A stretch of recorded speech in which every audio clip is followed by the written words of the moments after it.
Coach Jason Potter. Welcome to the podcast. Thanks for having me, Ryan. I appreciate it.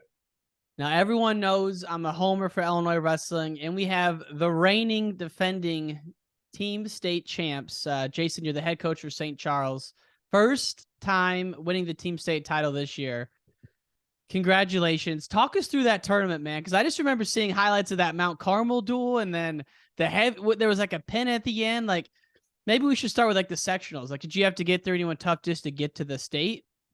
Yeah, Maine South's a tough team, but the ante definitely got lifted when we had Mount Carmel the first round in the quarters. And the way that Illinois works, as you know, if you don't win on Friday night, you don't play. So we knew a couple weeks out that how that was going to play out, and it made it nerve-wracking, but also made it extremely exciting. So when you're going to win, going the hard way is always the best way to get it done. So it was a heck of an experience. And so you knew at like individual state, we got Carmel on Friday, basically. Yeah, pretty much. Yeah, we knew that's how that was going to kind of play out. So that's such an interesting dynamic of the way Illinois does it, because if you have some guys who don't qualify, or even guys who maybe don't place and they're out early, they still got to keep their weight in check. They got to be going over to Huff Hall in between to do their workouts. Like that's a whole dynamic you got to manage as a coach. Yeah, and as a coaching staff, we were fortunate. We had great success in the individual level and as a team. So we even kind of sat down and tried to talk it out whether we thought we were at an advantage or a disadvantage, because we had 11 guys qualify for the state tournament individually, which is more than we've ever had. But I think it ended up working out. But the biggest thing for us was to make sure the guys that weren't able to wrestle in the individual state tournament took it serious and prepared themselves. So how to handle that, it was a new experience for us as a program to be in that situation. And obviously ended up working out all right. Yeah, I mean, like you said, at the individual tournament, 3 champs, the great Ben Davino, who, man, what a U17s. I know we're jumping around here, but that's how my mind works. But let's stay back on state, then we'll get to U17. So you guys come out of individual state. I got to think 3 state champs, most ever in St. Charles history. Yeah, correct. We've had a couple times when we've had 2 guys in the state finals. That's the most we've ever had in the finals at one time. We've been able to do that a few times, but we've never actually had more than 1 champ. So even the times that we've had 2 in the finals, we've come up a little short, and we've had 1 champ every time that's happened, but never had even 2. So to be in a situation like that, we were kind of greedy. We were trying to get 4 there, and Tyler just fell short with Nazir. But it was definitely in the finals or semis or what? In the finals, he was the runner-up. Finals, okay. At 138. Yeah. So having 4 in that finals was pretty exciting. And Nasir Bailey's good as they come. I mean, really national level, so man, your guy's right there. Yeah, we took him to the very wire. He actually rode us out to beat us. So in regulation or OT?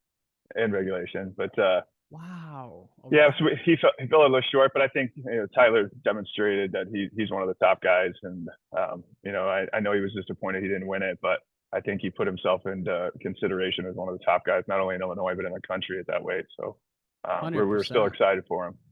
And your other guy, Jaden Cologne, just signed with Illinois, right? Yeah, he did.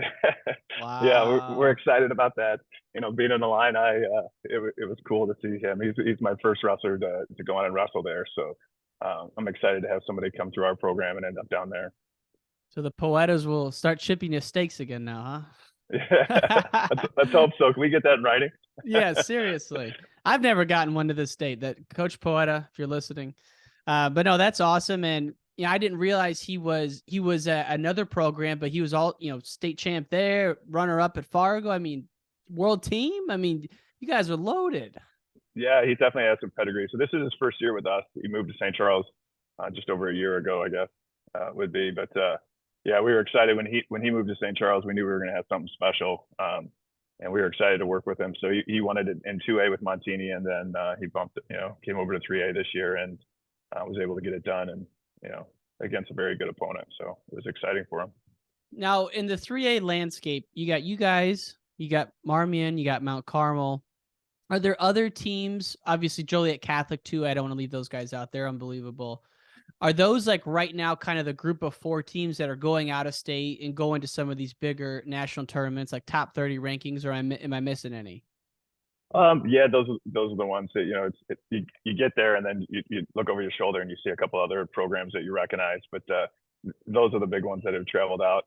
Marist is a really good team too, Marist, but of course. Yeah. yeah, I think they're going to probably be in that mix as well.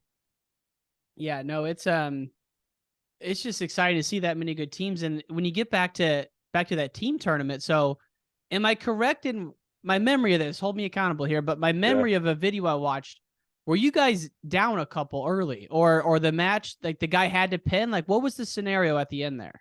Yeah, we were really chasing the whole time. And there was a couple of matches we thought were toss-up matches that didn't go away in the middle that, we knew was going to put a lot of pressure on us.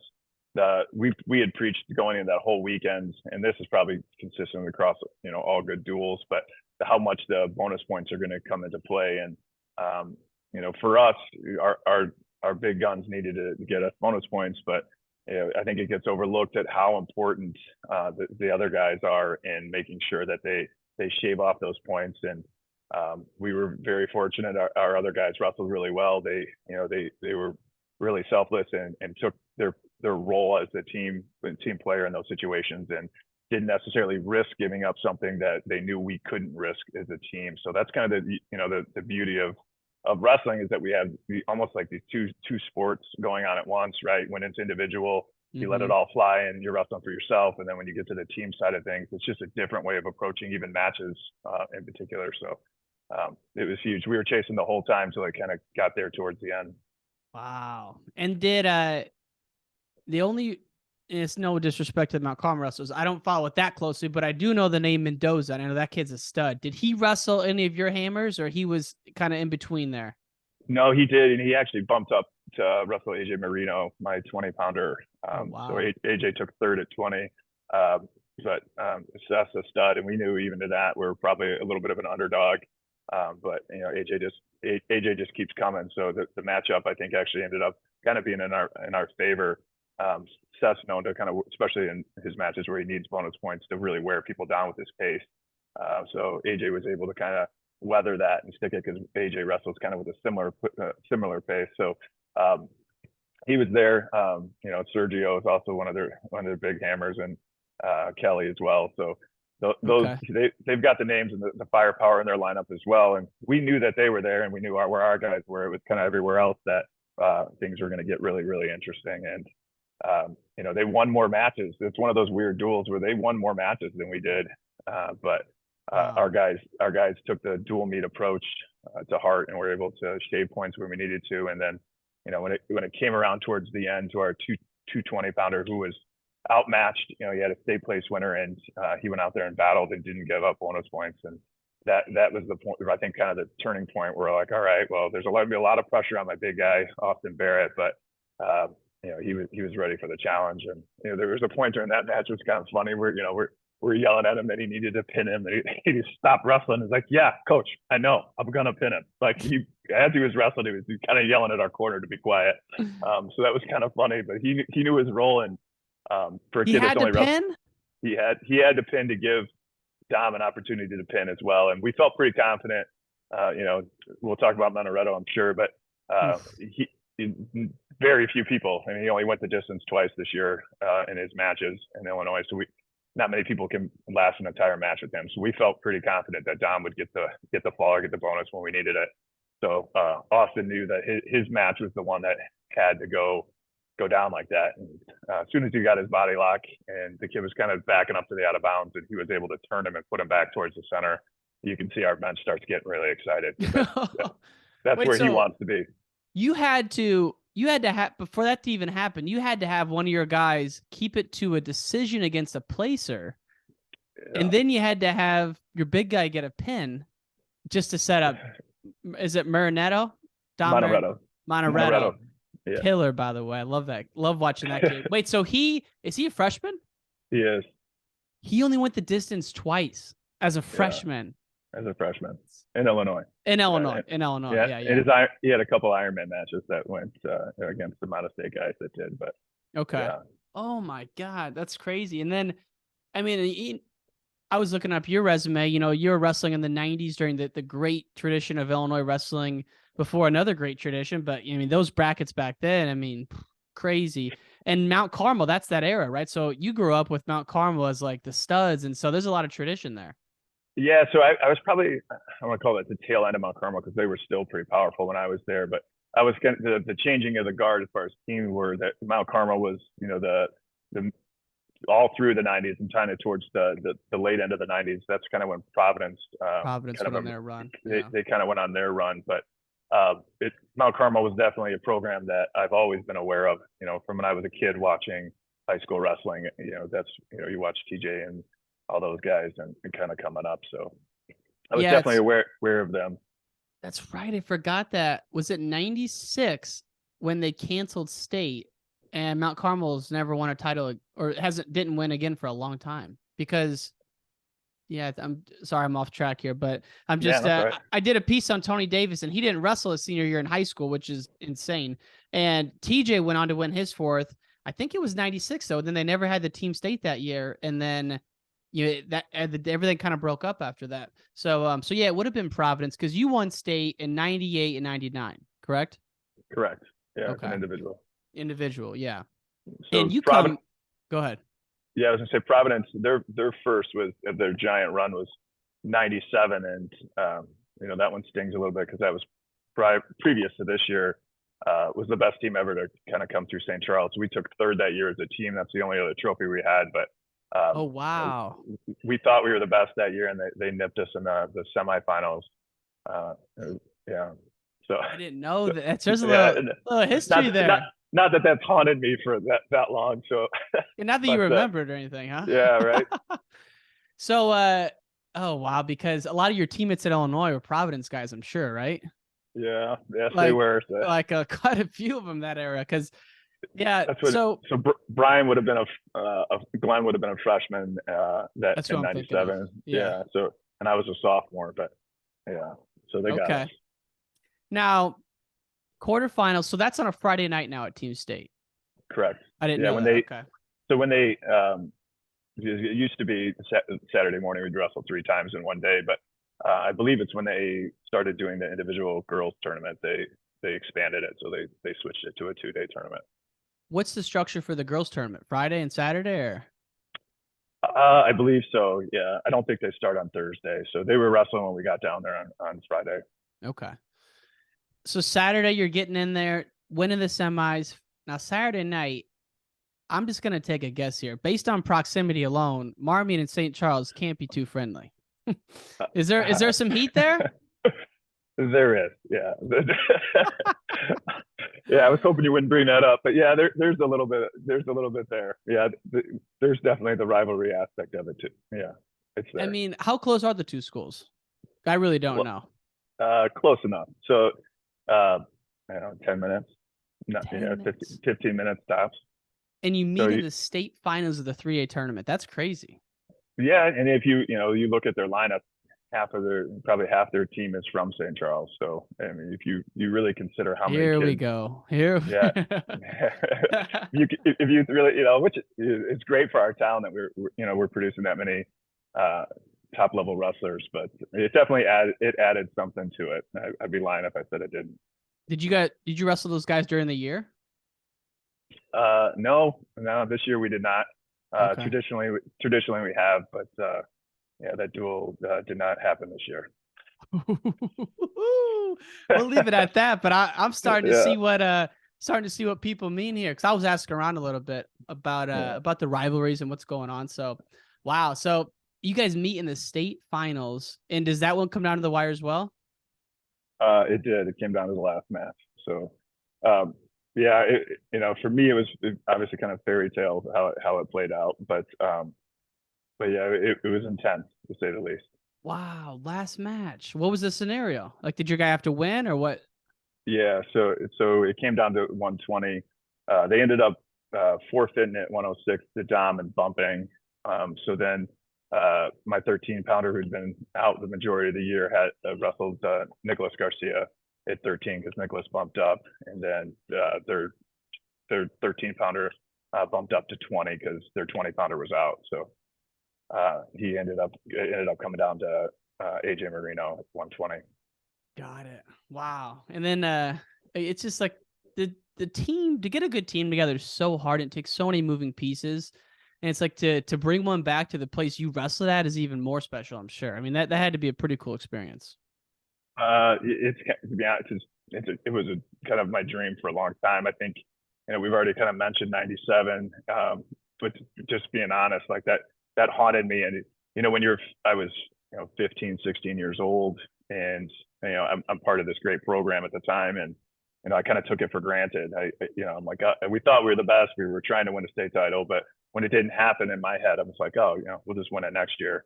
And then my brother and a lot of his buddies and guys I were friends with graduated, and then our school split, and we never made it back. So when I got into coaching, that kind of haunted me. And when the opportunity came back to come back to St. Charles came up, that was definitely something that my wife and I talked about.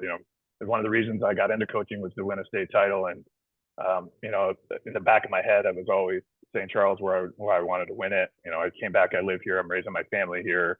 It meant a lot. And, getting involved into the kids club that, my family was part of, and trying to just make this giant machine start rolling again and get us back there. So when it came, it finally happened. It was neat. I had Coach Rudiger, who was, my coach when I was 5 until I was a sophomore in high school. He volunteers and helps me out on my staff. So he's there. He got to experience. He was the coach in 97 when we took third. So, it was cool to finally, turn around and see how big of a smile he had. It was awesome. And then, my wife she was with me way back then. So, for her to see this whole thing happen as well, she's been part of that journey and been a huge part of it. As you can imagine, it takes a lot of time and energy. So she's right there putting the same amount of time and energy in. So to be able to come back here and get that done, I had to pinch myself that night to see if it was real. Seriously. And then I see on Twitter the next day you're at IK sectionals. Yeah. Yeah. So the guys were kind of upset. We actually took the bus all the way home, which ended up being really cool because they met us with a police escort, and we had a few hundred people in the parking lot. We didn't get home till it must have been after midnight from that. And to see that many people in the town come out and support us. And so we ended up being glad. At the time, the guys were like, oh God, we got to get on the bus. They were all excited. They didn't want to get on the bus ride home, but we wanted to get back to that. But then, a bunch of my staff actually helps out with the youth club as well. So we had to get back, and the job doesn't rest. So we got to get ready for the next wave of kids. Yeah. And I want to talk about the youth club, because it seems like when I just go to your website, how organized it is, how you have the different levels of the club. It's not just like everyone in there. Maybe it is all at once, but it looks like it's broken out. How many kids do you have in that club? In the kids club, there's 130 this year. I think we had 135, something like that. So that's monstrous. Yeah, and that's not. If you would have looked a few years ago, it wouldn't necessarily been like that. So I'm blessed. I have a huge group of supporters and an army of people helping me. So it's been incredible. But the organization, every year we try to just get better and better and better. The organization's been a huge part of that, like getting things clear, making things look nice. Everybody's important. The guy that's helping me with I'm not an IT guy. As you can imagine. You. I'm like, the website's clean. Yeah, well, a lot of the graphic design stuff's my brother, but as far as the website's concerned and just the organization, and there's so many moving pieces, and we have all kinds of different levels and opportunities going on at once. So it's really coming together. And my dream was to come back here and win a team state title for St. Charles. But I also have a connection to our youth club. I started in this room that I'm sitting in when I was 5 years old. My dad at one point was running the program, and one of my assistant coaches, Max Payleitner, his dad was running the little kids, the Saturday program. And fast forward, I'll date myself, but 35 years later, I'm running the club, and Max is running my little guys. And so to have our club also be finding its success at the same time has been just, it's cool. I mean, it's something only Illinois people might understand, but the IKWF days, they hold just as high a place, maybe not just, but very close to the IHSA days for a lot of us. So when you look and see that your club won the IKWF novice team state, it's like, wow. I mean, it just shows like how many guys are coming up, because I mean, again, like it was a big deal to even be in the top 10. Like I remember they would like put the top 10 on the bleachers, and they're like, oh, maybe after one round we were like ninth or something, and then to win the whole thing, that was crazy. How'd the guys do this year? The novice took third, and my seniors took ninth. Nice. And so we won novice last year. I think that's what you're referring to. But that was the kind of the point. We knew our high school team. We felt we were keep getting better, and we were very fortunate that a couple kids decided to move to St. Charles and join this group. So we knew that we were gonna do really well. But I just think as far as a program top to bottom, to see how healthy we currently are. Like last year when we won novice, that was the first state title we've won. That was the first trophy, the St. Charles Wrestling Club had ever won. So that was a level of like comfort, understanding. Okay, this isn't just a blimp. Our goal is to have this opportunity moving forward for everybody, and that the status of the club and then the status of the high school team kind of all going off at once. We're really proud of it. And when you mentioned something about the little kids on Saturdays, I was going to ask you, how do you structure it with like the different ages and different like practices? How does that all work? Yeah, so it's been a work in progress. At first we went out and we tried to just recruit me, and back, I don't know how 5-6 years ago, we were just one practice, and as we started to grow, we realized that wasn't going to help our top end kids, and that I think that to be honest, that's kind of was the curse originally of our club. We were a community club, so we were just really focusing on almost like an extension of the Park District, getting kids just experienced to wrestling, right? Just getting kids out for the sport. We did a really good job for that for years, but what was happening is because we weren't offering multiple levels to it, a kid would get kind of where they started to really fall in love with the sport and get good, and then they'd start reaching out trying to find better partners, and they would leave our club to go somewhere else. And we had to take a hard look and understand why is that happening. Okay, what do we need to provide to make sure that our kids stay home so our IK team can start winning some state trophies and state titles. And I think that was kind of the turning point. So, now it's like clockwork. The kids have their shoes on. They're in the hallway. My high school practice ends. The first wave comes in. And it's not clean because we kind of rotate the days to try to get different levels. But we have, like our junior saints, which are our little guys, of the 4, 5, 6, even a couple 7-year-olds that are brand new, raw. And that's just move like a wrestler, love wrestling, get in the room, that kind of stuff. We used to have that on Saturdays. We moved that into the week just because so many of us are coaching high school and that we didn't have coaches for it. So we moved them in. And then our clubs are traditional, probably like every other club in the state, where we have a couple practices a week. We're starting to show a little bit more advanced technique, where we're not just showing a move. We're starting to show a series, trying to get them to understand that. And then the biggest change for us was when we started pulling on what we called our elite group. We realized we probably need to change the name of that. But focusing towards our older kids.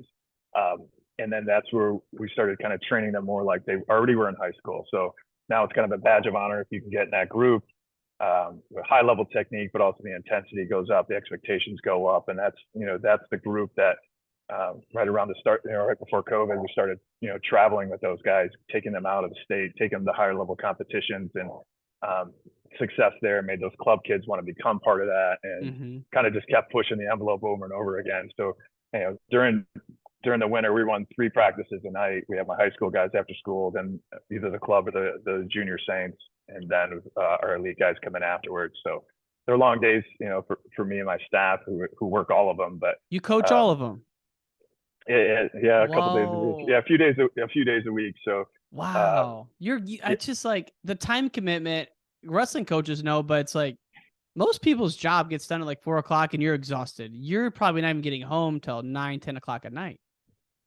Yeah, well, luckily I live in town, so That's good. like 8:30, 9 o'clock sometimes. So, my family's in it, so it makes it easier. I have a son that's wrestling, and so we actually this year was our first official year. We started the Lady Saints. Nice. A friend of mine, Jeff Dunaway, really kind of spearheaded that and got it going. And shout out to them. So this is our first like real year that we ran a real program year long, and they actually won the IK Girls State Tournament this year. So right out of the gate, awesome. They came in, Hell got yeah. us some hardware right out of the gate, which is kind of cool. Kind of a neat experience. So they're in the mix too. So it's definitely busy in the room, But there's always something going on. That's interesting how you kind of notice a trend of, the elite guys, maybe they go to some more private clubs. And so you had to make some changes and broke it out. So you kind of have your own private elite club now within the system still. That makes a lot of sense. I mean, that's always been the rub, right? I mean, you have most kids are right in the middle. Then you have, those 5 or 6 that maybe not even that many, but 5 or 6 that could place or win something. And like you get one really extreme parent, and next thing you know, those 6 have started their own club somewhere. Like they're going somewhere else, so you see it all the time. Yeah, I mean that happened like year after year after year after year. Usually it's like pockets of kids, and they 4 or 5 would leave at a time and go somewhere else. And as a dad myself, and as a coach, and it's weird because I'm also the high school coach, so I want these kids to get as good as they can. So, I never faulted anybody for doing what's best for your kid. You can never, blame somebody and expect them to hold their kid back to try to help, a small group. That we don't want that. So we wanted to make sure that we provided an opportunity to keep taking those guys. We have kids, they're going to the Jordan camp, they're going to Perler. So it's not even just, it's not just the practices we're running here that are taking them to the next level. We're aware enough to understand that like there's all these opportunities everywhere. And I think the downfall of some places might be that they try to hold on to everything, to try to keep credit for all of it. Yeah. And that's kind of my approach at all the way across the levels, is that, I think I started turning the corner personally when I started going out and getting exposed to as much wrestling as possible. And I want that for all my athletes. I'm going to give them everything that I have, but I also think it's great for them to go try to absorb, go pick something up somewhere else. So, we're organizing trips and groups of kids to go see other people. And, Michael McGee's running a camp this weekend. I got a bunch of guys going to that. So we're that guy's amazing, by the way. His style. I'm excited. I'm excited to send some of my upper level kids down over to him and see what they can bring back for us. Yeah, no, that's awesome. And it seems like it's working because it makes sense to break it up like that. And I was just by the sheer number of kids club coaches you have on your website, I figured you guys had a pretty robust system. And I was curious to ask you about it, because for a public school to do all this, is even more impressive. Reminds me of the OPRF days, and you don't see that a lot. And a lot of times it is from that ground up. So just again, congrats to all you guys and the staff. I mean, you look back at St. Charles, if you grew up in the 90s, your name was synonymous with that program. And a lot of people, I think about you, I think about your brother, but I didn't even know that you had an older brother that was dominant as well. Was he like a big mentor for you growing up? He was. When you're young, you have that rivalry going, and it took me probably till I was an adult to really see how much he impacted what I did and my drive. And I think that's I love wrestling, and obviously, but like the thing I always loved about it was the sacrificing aspect of it. So when he would do something, I didn't have the natural tools like he did.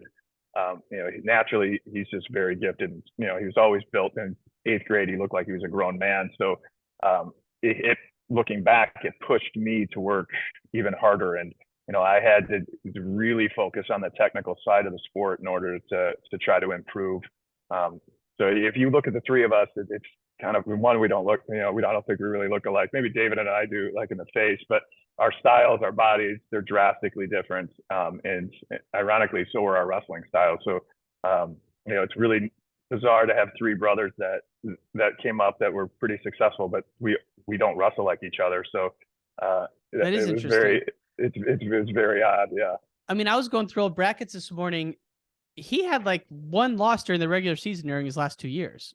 I mean, freaky. Like that's crazy. Back, and that's old 2-way. And then it looked like his senior year. Remember that quarterfinal round Friday night? Like, did you watch that one when he wrestled? It looked like another undefeated guy. His name was Taylor. Are you talking about David or Christopher? Yeah, David.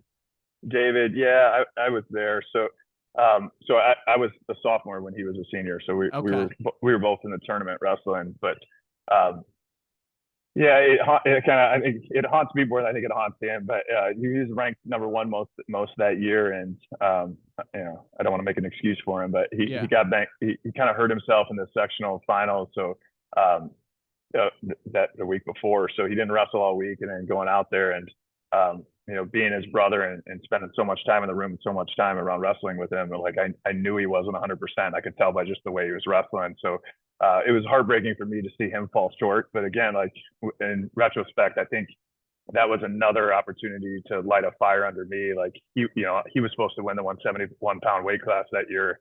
At least that's what was our perspective. And when that happened, I mean, he ended up losing that match, and kind of just watching the way he handled himself, and he didn't bow out. He kept wrestling hurt, and we still, mind you, this is '97, so we still had the team state thing kind of next week. Yeah. Yeah, and back then you turned immediately, had two duels on Tuesday, and so to see kind of the way that he handled that kind of lit a fire under me. But he of all the guys I looked up to on the wrestling mat, like his physicality was there before I think really the physical side of the sport really kind of sprung. I think the hand fighting wasn't something I think I can even remember as a kid growing up them even talking about when they were training. And they're showing us moves, but they were never really understanding the physical side of that.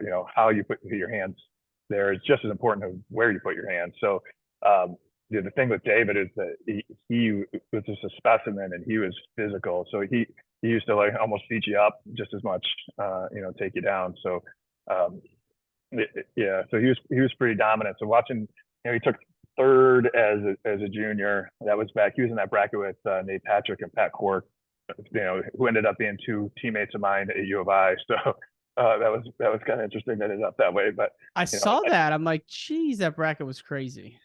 Yeah. So Cork got him in the semis, I believe, his junior year. And not that I can. It's weird how those little things stick in your brain. You got inside tripped, but I can still remember it. But you have an elephant memory, coach. That's impressive. Ironically, it's just as wrestling, though. Yeah. I wish it applied to everything, but yeah. So yeah. I was going through your brackets and looking at, as I said, 2-time state champ when there was only 2 divisions, and then as a sophomore, you wrestled Martelli, and it's just he's been on the show. I love that book you wrote. I don't know if you ever got your hands on that, but it's just like that's how tough Illinois wrestling was back then. I mean, it's just loaded guys every weight. Yeah, Charles, he was probably one of my, I don't even want to call him a high school rival, but definitely a guy that I was kind of chasing for a little bit there. So that he beat me my sophomore year in the semis. But at the time you're like, you get this like he's the enemy, and then I'm sure if you've had him on here, like Charles is one of the coolest, nicest guys. So we ended up kind of being friends after that. And even like national teammates. That's the beauty of wrestling too. Like you have your high school season, and then the top guys all end up wrestling together and becoming friends. So you were doing a lot of Fargo back then, and that's before there was anything else. So was it like they say, where like Fargo was like the one and only back then, and you'd get there and it was like just massive? Yeah. So this makes us sound old, but like there isn't the internet. There wasn't Illinois Matman. There was I think Intermat might have been around, but it was like a leaflet, right, that got sent out. So you might have seen somebody's name written in print, but you didn't really know who anybody was until you got out there. So it was definitely the end all be all at the time. If you can get out to Fargo and try to become an All-American. And back then, you wanted to be successful in your state tournament, but to really get recruited or to try to make it to the next level, how you did at Fargo was a big deal. So, not that it isn't right now, it still is. It definitely is. Yeah. But now these guys have so many national level big events. You look at like even in-season tournaments like the Ironman. How you do at the Ironman affects your recruiting. How you do at Super 32s affects your recruiting. So there's just different opportunities now. But Fargo is the culmination of the season. And I'll never pass up an opportunity to tap Illinois in the back for Fargo dominance. So I'm thinking of like 07 through like 2017, 2019, basically won everything every year. I know it's not actually true, but it seemed like that. I mean, junior freestyle, cadet freestyle, junior and cadet Greco, between the duels and Fargo, just an unbelievable run. Maybe it was like 06, 05 when it started. When you were going to Fargo, was it like that, or was Illinois on the come up, and like, was it super organized? Like, what was that experience like? I think we were just starting to kind of turn the corner and do some of that stuff. Because things weren't televised, it was hard to follow that stuff. You didn't really know what was going on out at Fargo until you physically got to Fargo. So Another guy that I looked up to growing up was Jevin Herman. So I talked to Jevin when he'd come back, and but I didn't really know how the team was doing. I know how he did, but I didn't know the kind of the status of Illinois wrestling. So when I was fortunate enough to start going out there in my sophomore year, it was still like Iowa, Ohio, Pennsylvania. Those were the teams that when they entered the arena, you could just sense things changed. So Yeah. I don't think we're quite there yet as far as the team aspect. We definitely had guys that were making the national finals and making noise, but as the whole entire state, I don't think we were quite representing the way that we, like you said, I think it's 2005 when we kind of started really turning the corner and making that run. Wow. I mean, it's a dynasty. You ended up one of your years, I'm not sure which year, lost in the finals to the great Damian Hahn. So taking second at junior nationals, unbelievable. What was your first year like, your sophomore year? Did you place right away, or was it a little bit of a shock? Yeah. So to be honest, I just wasn't aware of the opportunities like that our kids are now. And, I've got kids in my club that are wrestling freestyle at 6, 7 years old. But back then, I think that would have been a rarity. I don't even think there was really developmental tournaments at the younger ages, or at least I'd never seen them. So my first experience wrestling freestyle was my sophomore year when I was 15. After I went on and placed at the IHSA state tournament, that's kind of when Coach Rudiger was like, hey, like, this is great, but if you want to wrestle in college, you really need to get into freestyle and do this. So I wrestled a couple of developmentals. I loved it. My dad started taking me to Central Plains and moving around and checking it out. And I like to wrestle on my feet. This always was my strength. So I just fell in love with it right away. So that was the first time out there. So I made the freestyle team, and I think it was probably a week before we left for training camp. My parents got a call, and they had asked if I wanted to try Greco. I had never wrestled a single Greco match before, but I'm like, hey, if I'm gonna be in Fargo, I might as well some extra mat time. So I joined. They were already in session, so and it was up in Evanston that year. So they drove me up to training camp. I got like 3 or 4 practices in Greco, and just figured I'd just wrestle freestyle and not touch somebody's legs and make it happen, and ducks and stuff like that. And I was throwing people in freestyle anyway, so I was like, let's do it. So I went out and doubled that cadet year. And I really? I made it to the semis in Greco, because back then Greco was first. So I made it to the semis and unfortunately lost. And then in freestyle, and I ended up taking third. And then I made it to the semis again in freestyle and lost. But couldn't quite make the national finals that year, which would have been really interesting because my second cousin, who is Tommy Rollins from Ohio, really we had this cross. He was in my bracket, so in both styles. So he was a big he had been wrestling freestyle for a while, and we growing up we didn't see a lot of each other. Our grandmas were sisters, but I knew he was wrestling Ohio. He knew I was wrestling Illinois, and there was a couple family reunions and get-togethers that we had seen each other, but our paths didn't really start crossing until then. And it was just kind of ironic. We show up at the national tournament and we're both in the same weight class. And if you know Tommy, you know how ridiculous that is, because he is huge. So he went on to be a collegiate heavyweight. So the next year he was like 5 times my size, but for some reason that year I don't know if he cut, and I just was kind of lazy and didn't want to. But both times I would have wrestled him in the national finals if I could have won in the semis. That's crazy. So you double up your first year out there, so no stage fright. And then what year was it when you made the finals and wrestled Hahn? That was my senior year. So ironically, my junior year, that bracket was loaded. So anyway, I think I wrestled Andy Rovat that year. There was a ton of guys in that bracket my junior year. But I think it was Damian Hahn who knocked me out my junior year in the wrestle. Like, that's back when the brackets were weird and they did the pool stuff. So I ended up losing my junior year and not All-American. And I remember, like, there's nothing worse than going to Fargo and then taking that long bus ride home with no hardware. Like, I took it for granted again. My sophomore year, I come home with all this stuff I wasn't expecting to place. I'd never done it before. And I remember being so angry my junior year coming home, and that bus ride was just miserable. So in my senior year, I think I mean, obviously I was a little bit more dedicated because at that point I realized I was being pretty successful and I was going to wrestle in college.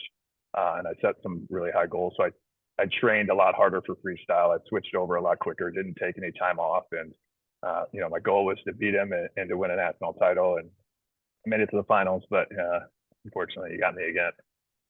I mean, one of the greats, there's no question. But I mean, the fact that I love my favorite part of the story is that you're wrestling at Fargo after your senior year. That never happens now. I mean, it may, but that's very rare.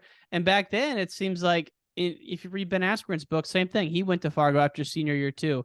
And maybe I'm wrong that it's right now. I just don't feel like once you've made that college decision and you've got that scholarship, I wonder if there's many kids keep going to Fargo. But you had your mind set on it. Yeah, maybe it was, back then I don't know if people didn't communicate as much, right? Because we didn't have the internet. So, now I think, there's so much worry, and some of it's rightfully so. Like you worry about getting hurt or like just get to school and prepare for the next thing. And, back then we were doing it because we just wanted to compete and, we didn't have that extra pressure. I think some of that stuff puts on. And since it didn't go well for me my junior year, there was probably no way that somebody could have convinced me not to go because I wanted to make sure that I kind of redeemed myself, and that's kind of how I felt. Wow. And you talk about Fargo.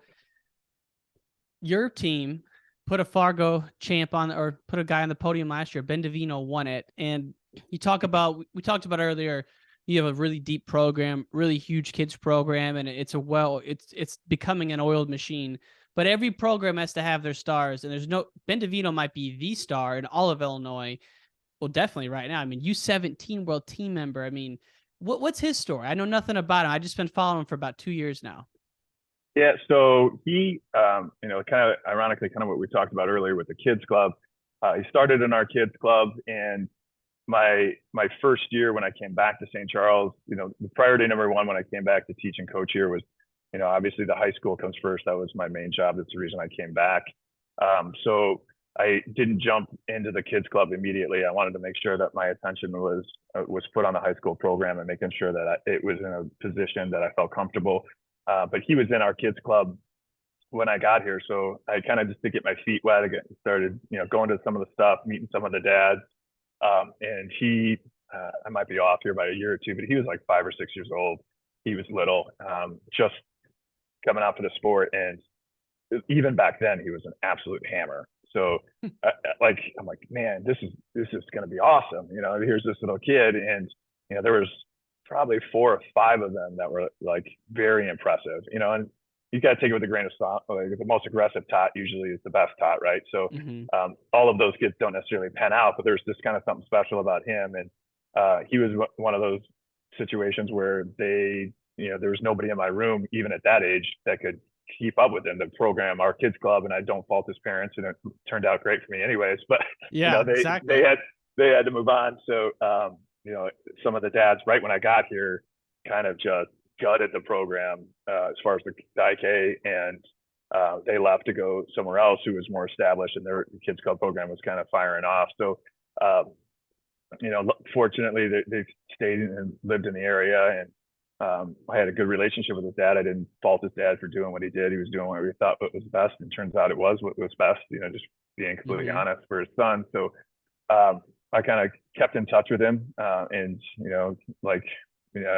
maybe subconsciously praying, someday it might work out. But when he'd find success, just staying in touch with his dad and congratulating him, and then our paths would cross, living in the same area. So his 8th grade year, his dad understood even back then, get him in front of as many people as possible. His kid was special. He loved wrestling, and he's a sponge. Like, you show Ben something once, like, it's there.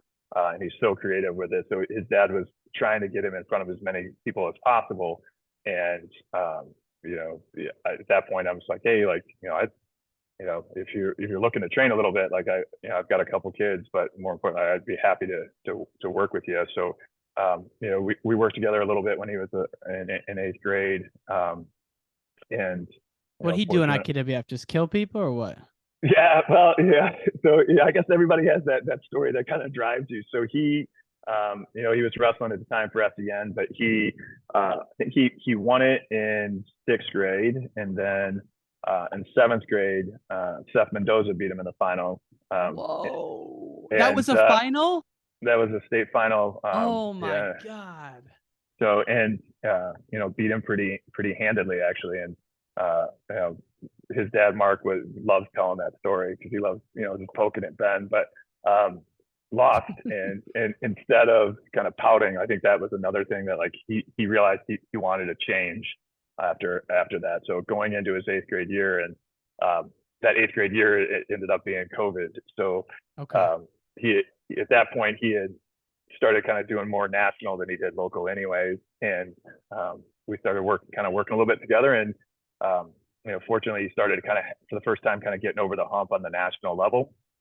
So that's when, you know, he all of a sudden he's winning Reno, he's winning, you know, the kickoff. He's starting to finally get over the hump on some of those guys. And, you know, that just, as we know, that kind of just lights a fire, that little bit of extra success and seeing a difference. And they ended up, his 8th grade year is the year we were actually, you know, I remember loading up the car to go to the IK tournament with our guys, and they canceled it like literally as we're leaving.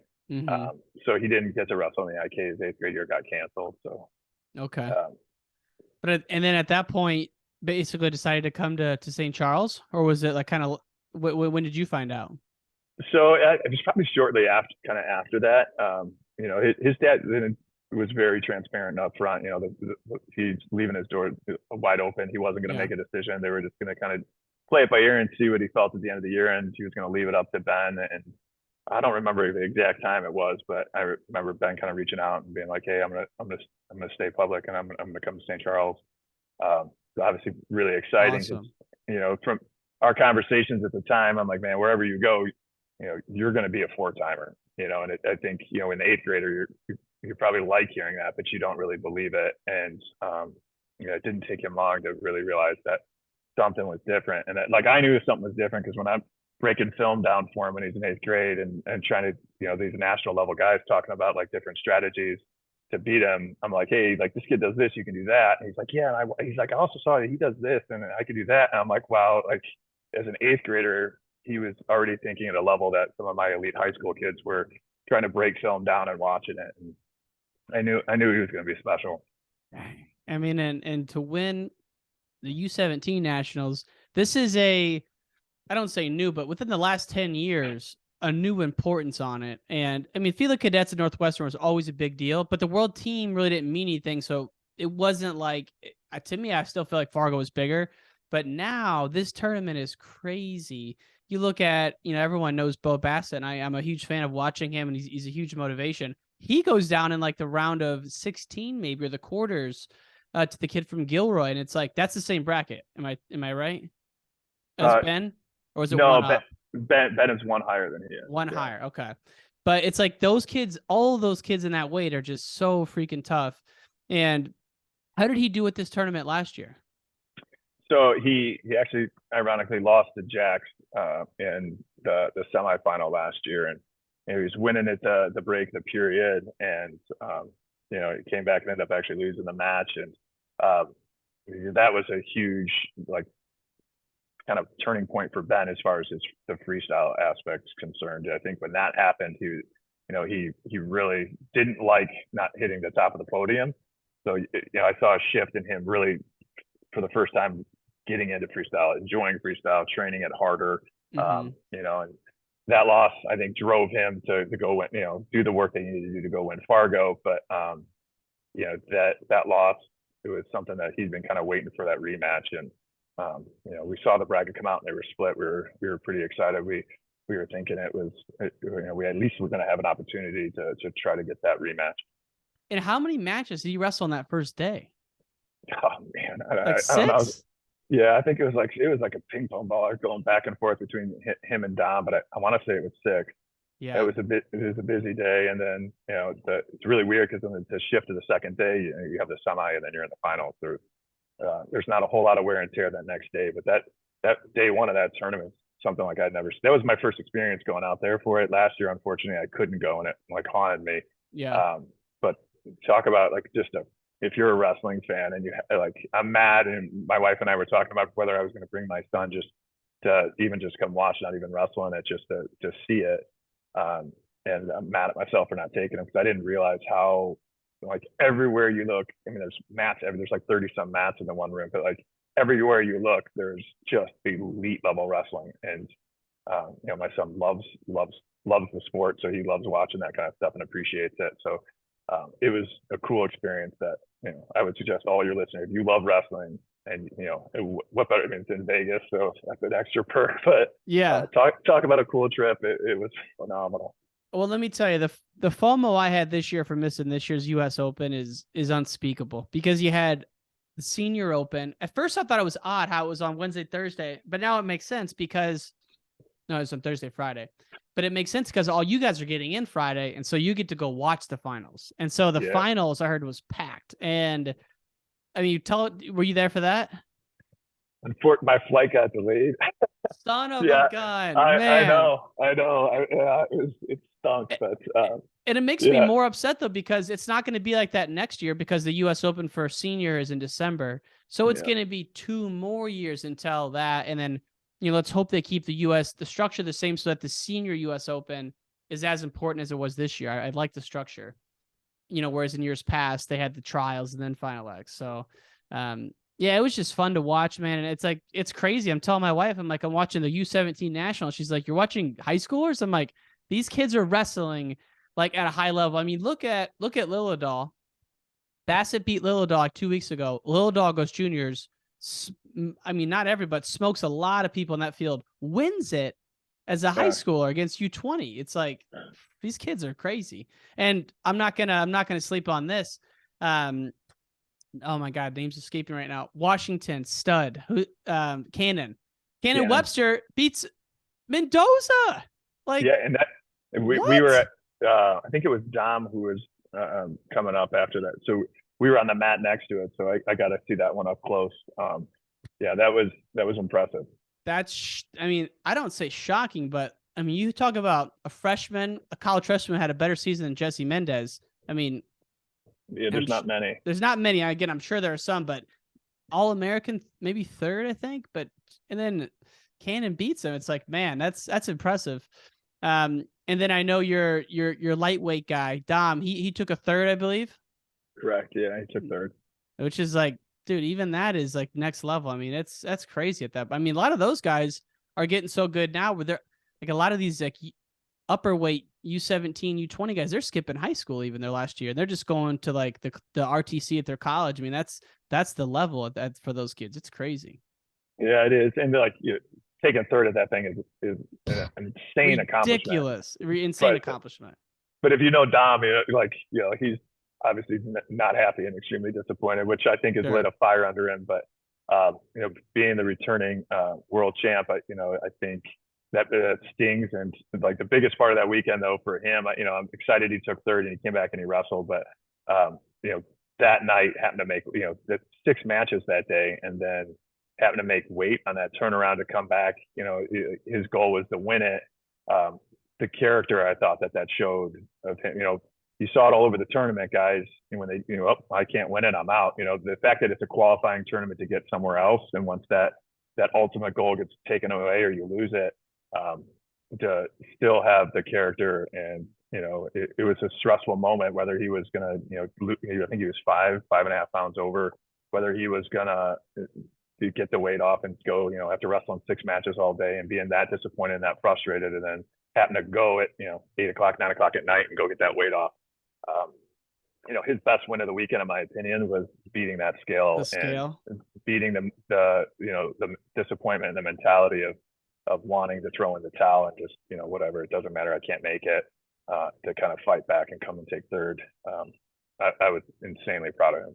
I am embarrassed to say, I didn't know he was the cadet world champ. He was last summer cadet world champ. Wow. Yeah. So he was like 14, I think, and he bumped up to 17U and at 100 and won it. World champ. Wow, that's amazing. Yeah. So, man, Illinois is in good hands. St. Charles is in good hands.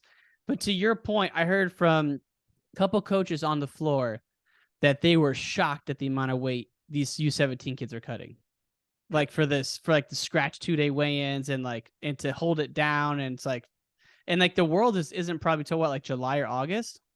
Yeah. So that, with Dom, that was, so Ben's on the other end. Like Ben doesn't want to cut, doesn't. So he could have he had a sandwich and got on a scale for that. And I think, Oh, wow.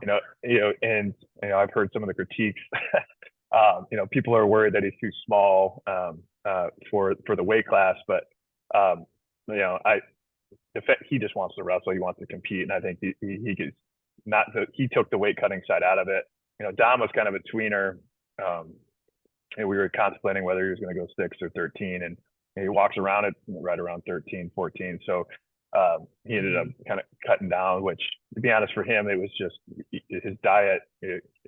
He wasn't in prime diet at the time. So it was frustrating that day up because he let himself get to 5.5 over. But that's not even the worst of what I heard, though. That's like nothing. I was gonna say, I said that was nothing. I was not thinking of that. I'm thinking of like double digits. Yeah, for these kids. Looking around that place and trying to predict. Usually, as a wrestling coach and a wrestling this long, like we're usually pretty good, like circus people, being able to look at a kid and be like, within 5 pounds, I can tell you what you weigh. There was definitely kids I would have been way off. Like, I see that looking at the scoreboard thinking they didn't change, the weight. I'm like, wow. Really? But there was kids cutting well into the double digits there to get it done. But just it shows the dedication. I think, I don't necessarily agree with that. I think it definitely starts having a negative impact when if your main focus all week is making weight, then you're not ready to wrestle, in my opinion. But you're going to be holding your weight down all for the next 4 months. You're going to be cutting into severe growth. I mean, it's such a tough thing, because if you have a kid at that level, that's 1 in a billion. Like that's such an elite level that maybe it makes some exceptions. But yeah, well, no one wants to think about their kid having to go through that, like doing a double-digit weight cut after wrestling 6 matches. Like that's crazy, Yeah, it'd be a lot. Just the wear and tear of competing 6 times in one day. Oh yeah. And then you got to go put 3, 4, 5 miles on your legs to try to turn around and then compete at a high level the next day. I guess we didn't really do the two back in our day. It would have been like a 1-day weigh-in, but I can't imagine trying to make that turn. It's scratch both days, morning of. Yes, that's I think just about every other tournament, at least the big ones that I've been to or I've taken my guys to, usually you get that the next day pound. At this, it's scratch. They don't mess around. So both days. Oh my gosh! And like if it was night before, that'd be one thing, but you got to sleep that night, suck down, and oof, man. I think about Coach Poeta.